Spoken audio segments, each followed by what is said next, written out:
স্বাস্থ্যের একটা আপডেট দেন এবং নূরের ওয়াইফ এবং তার সহকর্মীরা বলেন যে নূরের চিকিৎসার বিদেশি চিকিৎসা প্রয়োজন এবং তাৎক্ষণিক প্রফেসর ইউনূস এটা শুনে উনি নির্দেশ দিয়েছেন হেলথ মিনিস্ট্রিকে যে তাকে বিদেশে পাঠানোর জন্য, তাকে বিদেশে সর্বোচ্চ ভালো চিকিৎসা দেওয়া হয়, সেটার ব্যবস্থা নেওয়ার কথা উনি বলেছেন।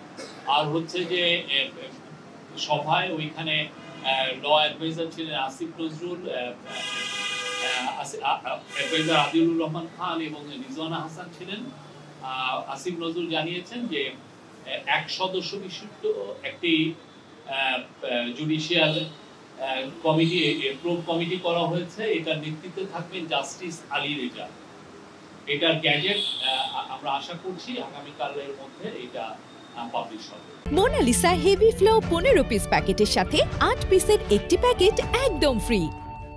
এই বিষয়টা আমি বলবো যে যারা যে পার্টি যা বলছে সেগুলোর উপরে আপনারা প্রিফার করুন, আমরা এর বিষয়ে আর কোনো কথা বলতে চাচ্ছি।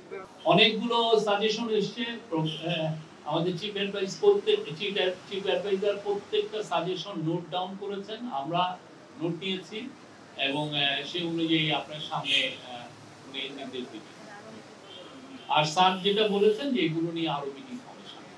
আমরা মনে করি নির্বাচনকে সামনে রেখে যত ধরনের প্রস্তুতি নেওয়ার দরকার আমরা সবগুলো প্রস্তুতি নিচ্ছি এবং নির্বাচন শান্তিপূর্ণভাবে হবে এবং আজকে স্যার বলেছেন এটা একটা অনন্য নির্বাচন হবে, নির্বাচন উৎসব মুখর হবে।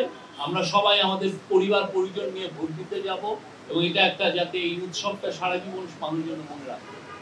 আজকে এই কথাটা এসছে, আমরা নোট নিয়েছি।